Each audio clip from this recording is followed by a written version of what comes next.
Amidst the restless noise of a historic capital, stood a man who chose silence. Not because he lacked power, but because he represented something far greater than reaction. And then, arrogance arrived. Unaware, it was about to be taught a lesson. Not with violence, not with rage, but with the kind of dignity the world had long forgotten. I once thought I understood honor, until the day I saw Sergeant Jack Thornton, 35, standing motionless beneath the noon sun in Edinburgh's Royal Sentinel Square. His cheek glistened with spit, not sweat. And yet, he didn't move. Not an inch. That moment, so quiet and so brutal, changed the way I see silence forever. I was there, among the crowd. And what I witnessed next didn't just humble a man. It taught us all what dignity really means. Sergeant Jack Thornton wasn't just another ceremonial guardsman in a red coat. To the passing tourist, perhaps he looked like one, rigid, silent, the quintessential British figure standing watch in the capital's historic heart. But Jack was forged in a very different fire. Before his post at Royal Sentinel Square, he'd served 2 bloody tours in Helmand Province. I'd read about his regiment, 42 Commando, the kind of unit where silence isn't performance, it's survival. He never talked about it much, they say, not even when asked. But if you looked closely, you could see it in the way he carried himself. Shoulders perfectly aligned, gaze locked in a way that told you he'd once stared through sandstorms, past enemy fire, into the terrifying stillness of loss. He came from Carlisle, modest family, railway workers mostly. He never sought recognition. No interviews, no medals displayed. Just quiet service, day after day. His friends say he joined the Guard not for prestige, but because he believed history needed protectors, not just buildings and relics, but values. I remember watching him that morning and wondering, as the sun glinted off the polished brass on his shoulder, how does someone remain so composed, so anchored, while the world around them spins, mocks, tests? I didn't know then that he was about to be tested in a way no training manual could have prepared him for. It was a typical summer morning in Edinburgh. That odd blend of tourists wrapped in Union Jack scarves and the smell of warm shortbread drifting from nearby tea shops. Royal Sentinel Square was busier than usual, as it often was when the cruise ships docked early. People posed, smiled, laughed. A string quartet played near the gardens. Children waved at the guards, their mothers whispering reminders to be respectful. And there stood Jack, unmoved, timeless, like part of the architecture itself. Not cold, just resolute. There was a quiet dignity about him that felt almost misplaced in the world of selfie sticks and careless giggles. Then, I noticed a shift in the air. Subtle, but sharp. A man was approaching. Not hurriedly, but with a kind of entitled stroll. Designer loafers, 2 white teeth, sunglasses that belonged more to Miami than Morningside. 3 others followed behind, already filming, laughing at something only they found amusing. I watched as he smirked, glanced around for an audience, then turned his eyes on Jack. Eyes that didn't see a man, only a target. A challenge. The crowd hadn't noticed yet, but I had. There's a certain hush before a storm. Not silence, but a thinning of sound. And in that moment, I felt it. The street performers seemed quieter. Even the birds. Something was coming. You could feel it in your chest. Like a held breath that no one knew they were holding. What would you do in this situation? Let us know in the comments. I truly want to hear your thoughts. And if stories of dignity and restraint move you, don't forget to subscribe. We've got more coming that'll stay with you long after the video ends. Ethan Mercer was the sort of man who turned heads, not for charm, but for the quiet arrogance he wore like cologne. Early 30s, freshly tanned from Santorini, hair styled to perfection, and a wristwatch that could fund a year's tuition at Oxford. He didn't just walk. He performed as if pavements were made for his soles alone. He sipped from a takeaway cup. matcha something, and chuckled as he stopped just a breath too close to Jack. The camera phones were already rolling. "Bet he blinks if I get in close," Ethan drawled, loud enough for nearby tourists to glance over. Jack didn't blink. Ethan stepped forward again, closer now, the tips of his loafers nudging the shadow at Jack's feet. "Oi, mate. You get paid to stand there like a lamppost?" More chuckles from his friends, a few nervous smiles in the crowd. I remember clenching my hands, not in anger, but in instinct. The kind you get when something isn't right but hasn't gone wrong yet. Jack remained still, his eyes locked somewhere just beyond Ethan's shoulder, as if the man wasn't even there. But that's what made it worse. To someone like Ethan, used to controlling rooms, dominating attention, being ignored was unbearable. And in that fragile space between provocation and pride, the tension began to coil. Slow, silent, dangerous. Ethan wasn't the sort to stop once he had an audience. And now, with phones lifted and a ripple of curiosity spreading through the square, he doubled down. The matcha cup disappeared, replaced by swagger. "Come on, mate. You've got to be dying inside," he sneered, pacing a slow arc around Jack. "Hot day like this, and you're wrapped up like it's December. Not even a twitch? What are you, some kind of statue cosplay?" More laughter. Nervous, scattered. A mother pulled her child gently away from the growing circle. An older gentleman in a flat cap muttered something under his breath and shook his head. But Ethan didn't notice. He was too busy performing. Not for Jack, but for the camera lens now inches from his mate's face. He leaned in closer, almost whispering. "They say if you touch 'em, they'll knock you out cold. But what if I just—" His fingers hovered near Jack's bearskin cap. "Brush the fur a bit, yeah?" He didn't touch him. Not yet. But the intent was clear. Jack didn't flinch. Not a single muscle moved. That, I think, is when Ethan began to unravel. Because the game wasn't fun anymore. It wasn't working. The silence was louder than anything he could shout. And when pride meets resistance, it doesn't understand. It often pushes further. Always further.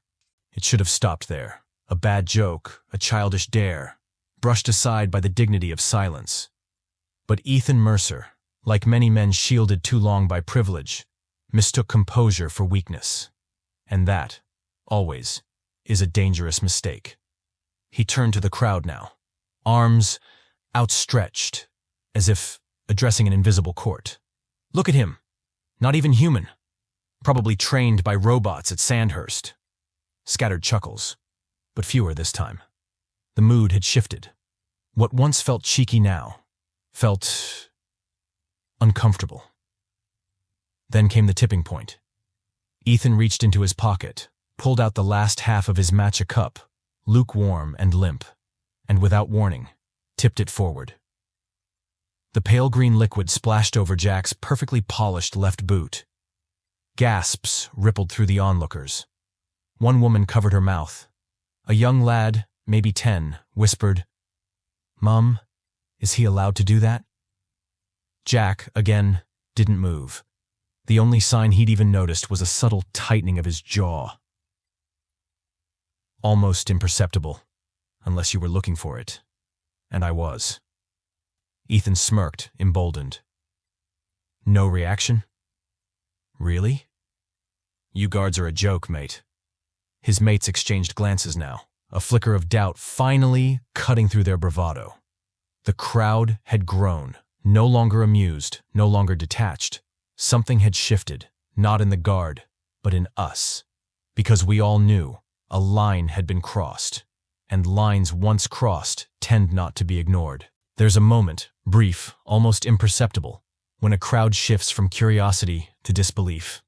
It's a kind of collective stillness. No one plans it, no one speaks, but everyone feels it. That was the moment when Ethan Mercer spat, not on the ground, not near the guard, but directly at him. A sharp, deliberate motion. The saliva caught the light as it left his lips, arcing through the summer air like something vile set free. It landed just below Jack Thornton's right cheekbone, a thick, glistening mark that trickled down the clean line of his jaw. Still, Jack didn't move. Not an inch. His eyes remained fixed, beyond Ethan, beyond the square, beyond all of us. The gasp that followed wasn't loud, but it was absolute, as if every throat in the square seized at once. Even the street musicians stopped. A pigeon took flight from a nearby ledge, flapping hard into silence. Ethan, staggeringly proud of his own audacity, smirked. He looked around, expecting laughter, maybe applause. He got neither. Instead, the silence pressed in, heavier than any words could be. A silence that made people step back, avert their eyes, lower their phones. Because in that moment, it was no longer a game. It was something else. Something shameful. Something sacred. Broken. And somehow, the man who hadn't moved a muscle was now the most powerful figure in the entire square. From somewhere behind the crowd, a new sound emerged, sharp, rhythmic, unmistakable. The measured footfalls of approaching authority. Captain Helen Forsyth, commanding officer of the Royal Sentinel Guard, broke through the onlookers with a presence that silenced even the pigeons. Mid-40s, composed, every metal on her chest glinting with ancestral weight. She paused just behind Jack, surveying the scene with eyes that had seen battlefields and ceremonies alike. "Sergeant Thornton," she said, her voice steady but not loud. "Permission granted." That was all. Jack moved for the first time in over 8 hours. A single deliberate pivot, 45 degrees to his right. His boots clicked against the stone like punctuation. He saluted, textbook precision, then lowered his hand with calm authority. His eyes met Ethan's, not with anger, not even judgment. Just weight. History. Presence. Jack reached up and, with slow, deliberate grace, wiped the spit from his cheek using the edge of his white glove. Then he spoke. Voice clear, low, and unshakably firm.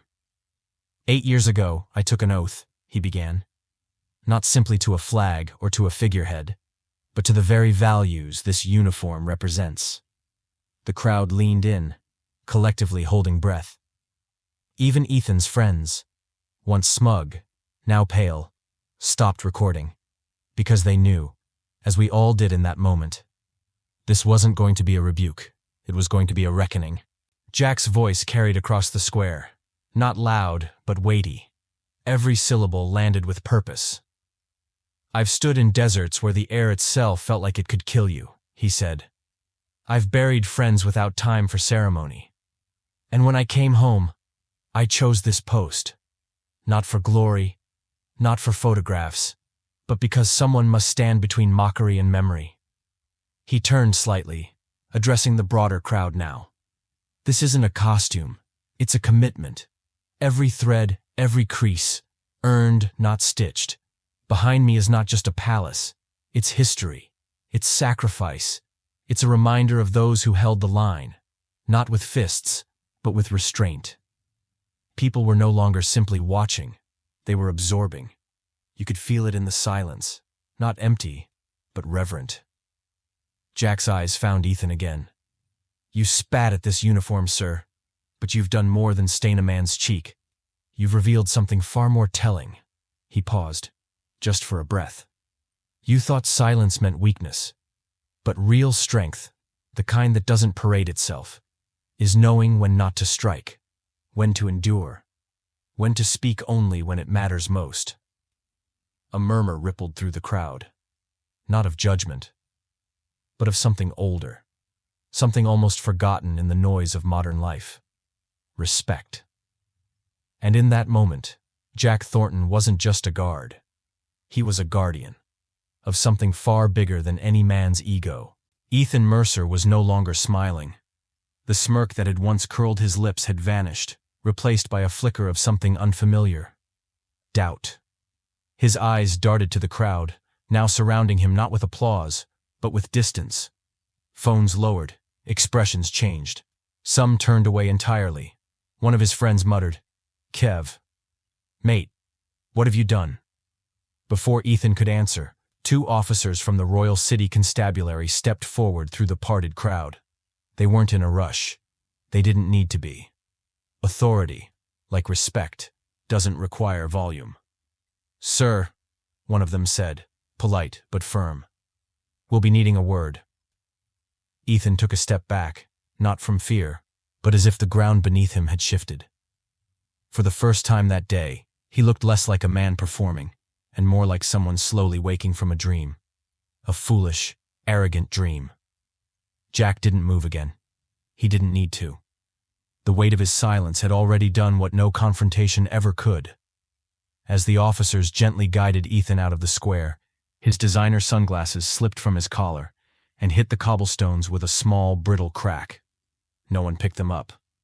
Not even him. And in that long, heavy walk towards accountability, Ethan didn't look back once. Because shame, when earned, rarely allows for second glances. The square slowly returned to its rhythm. But something had changed. Tourists still walked through, still took photographs, still pointed at the immaculate uniforms. But the tone had shifted. Children now asked different questions. Not, "Can we make him laugh?" but, "Why do they stand so still?" A schoolteacher later wrote that her students, who'd witnessed the event from the garden railings, returned to class quieter, more curious. One girl, aged 9, sent a letter to the guard headquarters. It read simply, "Dear Guard, I didn't know silence could be that strong. Thank you for showing us." As for Sergeant Jack Thornton, he returned to his post the next morning. Same hour, same stance, same composure. But those who passed by said there was something different now, not in him, but in the way people looked at him. The story spread, not because it was loud, but because it was necessary. In a world addicted to noise, one man reminded us that not every battle requires a raised voice. Some are won simply by standing firm. Ethan Mercer faced formal charges. But his real sentence, perhaps, was knowing that the moment he tried to humiliate another, he only exposed his own hollowness. And in contrast, Jack, without lifting a hand, without saying more than a few quiet words, restored something we didn't even know we'd lost: dignity. This story reminds us that true strength is not loud or boastful. It's often quiet, unwavering, and deeply rooted in dignity. In a world that constantly rewards instant reactions and viral outrage, Sergeant Jack Thornton's silence teaches a powerful lesson. Self-control in the face of insult is not weakness, but wisdom. For many older adults, this resonates on a deeper level. We've lived through moments where patience spoke louder than anger, where restraint built bridges that shouting never could. The guard's poise invites us to reflect on how we carry ourselves, especially when provoked or misunderstood. It reminds us that respect, whether for traditions, people, or ourselves, is not outdated. It's timeless. And perhaps the most valuable legacy we can pass on to the younger generation isn't success or status, but the ability to stand with quiet strength when the world expects you to fall apart.